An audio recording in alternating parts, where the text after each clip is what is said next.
Press 1 kung ready na. Press 1. Ayan, ready na sila. O, si Ma'am Mary Jess nagko-comment. Ma'am Mary Jess, ipipm ko sa'yo yung cash G ha, para i-send mo yung 300 then ibabawas na lang yung ano, yung ibang ano. Para i-PM kita kung magkano na lang din yung i-check out mo ha, Mami. Tapos natin after natin mag-live. Ano, ayusin natin yung mga ano, nakasulat. Carry ba, Ma'am Mary Jess? I-PM ko sa'yo ha. Yes, me. Okay. Thank you, Ma'am Mary Jess. Ano mo yung profile niya? Wala nga. Okay. Ba't kasi gano'n yung mukha niya? Lalak. Sige, dead man na yan. Etong print natin, pa-code na lang ng pa-code na lang ako dyan ng Love Your Body Swimwear. Love Your Body Swimwear. Yung pa nga natin TikTok shop. Pa-code na lang Love Your Body Swimwear. Print na natin yan sa inyo. Dapat, correct spelling. Correct spelling dapat. Love Your Body. Napapatype sila. Ano yung spelling Love Your Body Swimwear? Nai-stress na sila. Ang nauna natin sa ating pa-pre. Pre-love to ha. Nasot ko na to before pero once lang. So, dahil gusto nyo naman talaga to, day pa-pre ko na lang sa inyo. Napagod ako. Ilang oras na nag-live Si Pamela De La Rosa, nagkaroon ng problema. Wrong spelling siya sa body. So, ang next is si Cutie. Love Your Body Swimwear. Swimwear. Swimwear. Si Cutie ang panalo. Si Cutie ang nauna. Si Cutie. Si ano daw? Si Pamela? Nagkaroon ng mali. So, bawal kasi yon. Dapat yung correct. Yes. Pa-screenshot ako. Cutie. Pang pre. 1, 2, 3, 4, 5. 5, 4, 3, 2, 1. Ang tagal natin nag-live, no? Sumakit yung balikat ko. Pa-SSD ako, mi. So, ayan. Bukas baka mag-live tayo ulit. Pero ganun pa man. Bukas kasi ipapaship ko na rin to. Para tuloy-tuloy tayo, mga mima. Bala ko nga bumili ng belt kapag meron tayo extra budget. Pero ngayon, ayan yung muna. Saan yung, plastic. Ito. SD. Thank you so much, mga mi. Ngayon, mag-ano na kayo. Tapos na yung ating live. Bukas, for sure, ipapaship out ko na to tomorrow. Kaya, mag-check out na kayo. Check out na kayo. Comment down, check out. Comment down. Comment down, check out. Thank you, mga mi. Thank you so much sa pagsama sa akin live. Oh my God, natuto ako. Ang dami nating viewers. Ang dami nanood ng ating live. Naka 125. Kanina umabot tayo ng 200. Katuwa. Ilan likes natin? 222,000 likes! Thank you so much, mga mama. Thank you so much. Ayan. Done check out na. Thank you so much, mga mi. See you sa ating next live. Wala akong mannequin, mi. Ito lang muna yung mannequin natin dahil yung mannequin is ang mahal. Wow. Congrats. Thank you, Kate. Good night. Check out na kayo, mga mi, ha. And don't forget na i-follow nyo ako dito sa aking TikTok shop. I love you all. See you ulit sa ating next TikTok live. Bye! Thank you. So, update lang. Ayun natin nag-mine sa atin. Sana wala dyan Joy Miner. Kasi, aninang dami nag-mine. Tapos, sabi daw nila baka Joy Miner. So, papa-down payment natin sa kanila. So, nakakalokang unang nating live selling. Ang sakit sa likod. Pero, happy ako sa ginawa ko. Parang, natuwa ako. Hindi ako napagod. Nanakit lang yung balikat ko. Napaos. Pero yung utak ko, okay lang. Kasi, masaya talaga ako sa ginagawa ko. Gusto ko yung mag-live selling. Gusto ko yung nagsasalita sa camera. Gusto ko yung nagsasalita sa mga tao. Yung may nakakwentuhan. So, na-happy ako. And na-happy ako kasi ang dami namin nabenta. Nakakatuwa. Kaya, bukas ipapashipan ko agad yan. And ready na akong mag-print ng waybill. Sana wala talaga mag-Joy Miner sa akin. Kasi, hindi ko alam yung eksena ng Joy Miner. Kaya, yun mga mama, kaya sa mga vlogs ko, thank you so much and I love you all. So, magpasensya yun ako madilim kasi wala na tayong ring light na matay na siya, na deads na siya. Pero, this time, ang goal natin is mag-print tayo ng orders. Ayan. So, paano ba to? Hindi ko na din mag-gets. Wait lang. Mag-print tayo ng orders. Ang dami nating orders, mga mama, lahat. Yan, orders natin. Magkano tayo din. Kasi ang dami rin pala namin mga mga hindi nag-check out. Pero sabi ko kasi, mag-check out na sila ngayon para ma-deliver na agad sa kanila kinabukasan. Ewan ko ba sa mga yan, hindi nag-check out.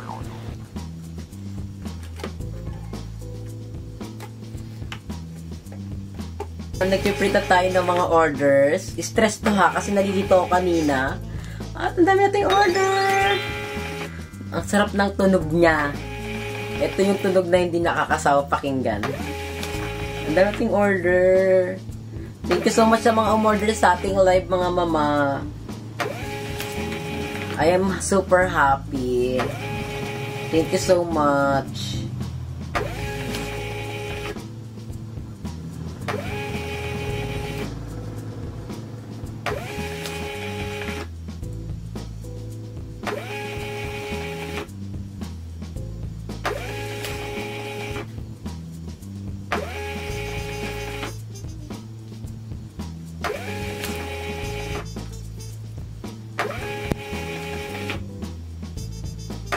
Pagodan, tagal ha. Pero may na nga yan. Hi mga mama, welcome back to my channel. So, sorry kung ngayon ako napag-intro kasi sa unang clip natin, naging busy tayo sa pagla-live selling. And ang oras na ngayon ay 4:31. Bumalik na naman ako sa routine ko na pag madaling araw gising ako. Tapos pag umaga, tulog. Yung mga alas 12, tulog pa ako niyan. Ayan. 4:31 na. Pero ganun pa man, makita yung pancit canton. Ay, yakisoba pala to. Na-realize ko, ang tagal ko na parang hindi kumakain ng yakisoba. More than a year na. Pati pancit canton, hindi na ako nakakain. Hindi ko matandaan kung kailan ako huling kumain. Basta ang tagal na. Ewan ko ba siguro dahil naging conscious na ako sa pagkain ko. Ito kasi mataas sa calories to. Pero dahil nag-crave talaga ako sa yakisoba. Pero isang piraso lang naman to. Hindi naman to yung dalawang pack. Ayan, konti lang siya. Parang mawala lang yung crave ko talaga. And this vlog is update lang sa ating business. Thankful ako sa mga nagtiwala and sa mga umorder sa aking online shop. Umabot ako ng around 100 parcel, hindi, 100 parcel, 100 items. Nung pangalawang live ko, umabot ako ng 50 plus items. Diba nakakatuwa? And yung pangatlong live ko, ako, 20 plus na items. Kaya thankful ako kasi ang daming sumusuporta. And itong unang batch ko, paubos na siya. Unti na natira, siguro mga nasa 20 na lang yun or 25, ganun. And soon, meron akong padating na bagong box. Kaya abangan nyo yan kasi bongga yun. Excited na ulit ako mag-online selling. Ngayon, hindi muna ako nag-online selling kasi unti na lang yung stock ko. So, ayoko na mag-live selling ng aabot lang ng kalahating oras kasi unti na lang talaga. Gusto ko talaga pag nag-live selling ako, madaming i-live selling, madaming items na ipapakita para worth it. Kasi ang pangat naman na mag-live selling ako tapos unti na ipapakita akong items. Kasi wala talaga akong items. At sa business talaga, hindi rin mawawala yung mga joy miner. Yung magmamain sila tapos pag pinag-check out mo na, wala na, naglaho na lang bigla. Pero buti na yan talaga. Okay lang sa akin yun kasi part naman ng business yun. Pero ganun pa man, so far sa mga na-deliver ko, sa mga napa-pick up ko na kay rider, wala pa naman ako so far na experience na RTS. And thankful ako kasi ang bilis ng exam ni JNT. Pagka-print ko ng Waybuild, kinabukasan mga alas 2, alas 3 ng hapon, ayan, dumadating na siya para i-pick up yung mga parcel. Thank you din pala kay Ate Sarang kasi magpapadala siya sa akin ng mannequin. Ate Sarang, thank you so much. Ang bait niya sa akin kasi alam mo, every live ko, sa pangatlong pag-live ko, lagi siya andyan, support siya. Siya yung minsan sumasagot ng mga tanong ng mga customer kasi yung mga customer na nagtatanong, pwede po mag-check out mama, hindi pa namin alam. Tapos siya nag-i-explain, punta kayo sa profile, ganyan. Kaya i-follow nyo ko sa aking TikTok shop, Love Your Body Swimwear, ayan yan.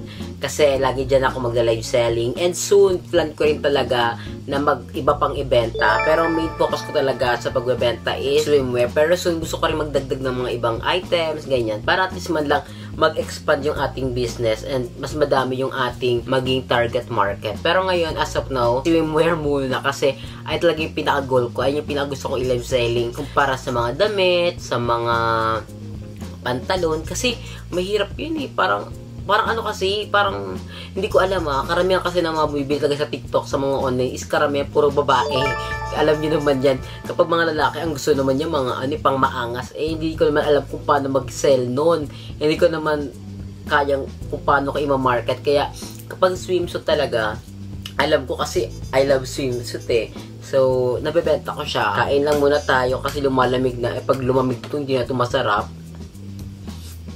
And recently, nagkakapantal ako. Ewan ko kung bakit. Ang ng katawan ko. Hindi ko alam. Ang bilis kong magkasugat. Para pag ginamot ko siya, parang nakakasugat na agad. Hindi na nakakatawa. Pero ewan ko ba sa katawa ko na ito. Minsan na-stress na ako. Ang OA na pagka-sensitive. At ito pala mga mama. Alam nyo ba, bago ako mag-business ngayon, dapat talaga hindi ko na ito itutuloy kasi napapagod ako. Parang nakakapagod talaga gumawa ng business. Ayun talaga yung pinakauna. Nakakapagod gumawa ng business kasi ang dami mga asikasuhin. Like, pupunta ka pa ng BIR para magparehistro. Eh, ako pa naman mga mama, alam nyo naman ako, hindi talaga ako yung tipo ng taong gising talaga ako sa umaga. Oh my God, what's that? May something. Wait lang. Ayun nga, back to the topic. Hindi talaga ako yung tipo ng taong sanay gumising sa umaga. Kaya ko naman gumising sa umaga. Pero yung alam mo iaasikasuhin ka, ayun yung pinakaayaw ko. Yung pagising ng umaga, babaho kasi may asikasuhin ka, ayun yung pinaka hindi ko talaga gusto. Kaya ako gumising ng umaga, like pupunta sa SM para magkape, ayun yung kaya ko. Kaya ako gumising ng umaga, pero yung gigising ng umaga para mag-asikaso ng papeles, ayun yung pinaka-worst. Pero dahil gusto ko talaga itong mangyari, gusto ko talaga mag-business, gumising lang ako ng umaga kahit mainit, nilaban ko siya. And isa rin sa mga rason kung bakit parang bala ko ng huminto sa plano ko mag-business kasi iniisip ko baka walang sumuporta sa akin, baka masayang lahat ng effort ko, baka yung mga pagising ko sa umaga, pag-asikaso, paghanap ng mga paghanap ng supplier, is baka maano lang siya, masayang lang. And that time, napipressure din ako kasi baka hindi talaga siya pumatok. Pero, labanan ko talaga siya. Sabi ko, hindi mo alam yung mangyayari kung hindi mo susubukan. Ako that time, nagtitiwala ko sa sarili ko na kaya mo yan, Joven. Pero, yung time na yun, parang ayoko na. So, parang sasabihin ko na, huwag ka nang magpatuloy sa gustong mangyari. Hindi yan papatok, walang mangyayari. Pero, look at now, diba? Ang dami nagtitiwala. And na-realize ko talaga sa buhay, parang, hindi mo talaga masasabi kung ano kakalabasan hanggat hindi mo sinusubukan. Diba? Ang galing. Hindi ito yung na-expect kong mangyari. Sa pagla-live selling ko, umabot ako ng 100, 200 viewers. Tuwang-tuwa na ako kasi ang expected ko lang talaga na kapag nag-live selling ako sa TikTok, ang views ko lang yan 20, 30, 50. Pero yung nangyari, mas bongga sa na-expect ko. Kaya thankful talaga ako sa mga sumusuporta. And thank you din pala kay Sis Jana Larman kasi hine-help niya ako. Nagtatanong ako sa kanya every time about sa business. Kasi may business din siya, mga perfume. Bumili kayo sa kanya, babaw ng perfume niya. So, nagtatanong ako sa kanya about sa business, sinasagot niya ako. Kaya thankful ako kay Jana. And siya yung pinakaunang tao na nag-good luck sa business ko. Kaya thankful ako kay Jana. Kasi sa lahat ng mga tao na expect ko mag-good luck sa akin sa business ko, siya pa yung pinakauna na good luck sa akin. Hindi ko yung expect na siya yung pinakauna sa akin. Aside from my family. Ubusin ko lang itong aking yakisoba. And then, bala ko na rin matulog. Bukas, sana dumating na yung mannequin para at least, diba, maisama ko siya dito sa vlog. Kasi excited na ako. Kasi wala akong mannequin. Ang ginagawa ko, mannequin ko is yung hanger. Nakakaloka. So, good night na mga mama kasi wala na akong may chika pa. Nasabi ko na yung gusto ko sabihin sa vlog na to. See you na lang tomorrow.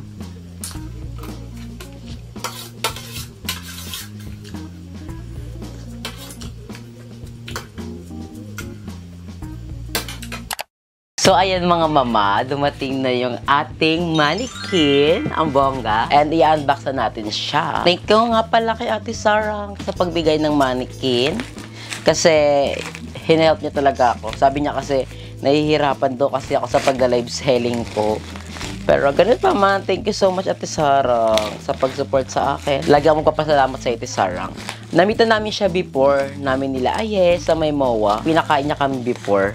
Saan ba? Hindi ka matanda kung saan yun eh. Sa bongga siya, isa siyang pasabog. Ayan, dalawa to. Hindi ko lang alam kung anong itsura niya, pero ang alam ko talaga is mannequin siya. Ala, ito na siya! Ay, may kasama palang hanger. So, pwede rin pa, ay hindi siya hanger, may kasama siyang hook na pwede siyang i-sabit.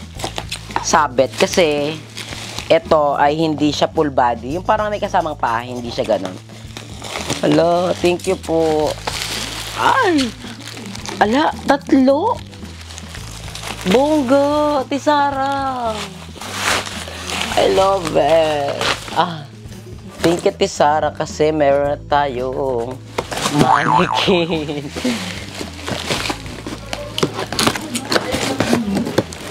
Ang bongga.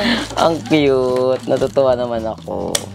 Yan. Unti-unti na nakompleto yung ating gamit sa ating pagla-live selling. Nakakatuwa naman. Tisarang, thank you. Kasi, look at this. Ang in-expect ko kasi 2 piraso lang talaga siya.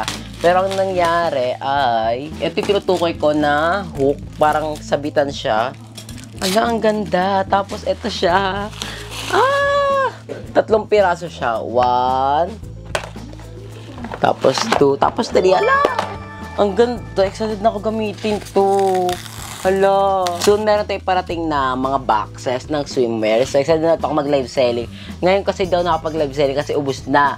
May natira dyan, onti na lang. So ayoko nang i-live selling yung onti kasi ang onti lang ng live selling. Etong mga hook, isipapasok mo siya dito sa kanyang top. Hala, na-excite na ako. Ayan. And yung pinaka-bongga is ito. May butas ba siya? Ay, wala siyang butas. So ipapatong mo siya talaga sa upuan. Ayan siya. Tanan, buksan na natin. Hala, natutuwa naman ako. Ayan siya. Charan. Ay, hala, ang cute. Ang ganda ng katawan. Sana ganito maging kasi katawan ko, no, soon. Ang ganda. Tapos yung puson niya. Bilog na bilog. Ang cute. Hala, na-excite na ako mag-live selling. Hello, thank you Tisarang sa help and sa pagbigay ng gift. Ayan, thank you so much. Natutuwa ako kasi meron na tayong mannequin at hindi lang isa dahil 4 siya. Mas pagbubuting ko talaga sa pagla-live selling ko dahil sa Tisarang. Thank you so much Tisarang. So dito ko natatapos ang aking video mga mama. Thank you so much for watching and soon mas magbablog pa tayo ng bongga and i-follow nyo ako sa aking TikTok shop. Love Your Body Swimwear. Kung bet nyo umorder ng swimwear, kahit lalaki pwede, i-regalo nyo sa girlfriend nyo. Kung may girlfriend kayo. Pero kung wala, i-regalo nyo sa nanay nyo. Charot! I love you mga mama. See you on my next vlog. Bye! Tumatayo pala siya! Tumatayo pala siya. Ang ganda. Kala ko di siya tumatayo. So, carry din pala to. Ang ganda. Tapos, eto, isasabit ko to dyan sa may hook. Like, tuloy ako mag-live selling na. Nakakatuwa. 3 pa to ha, pasabog.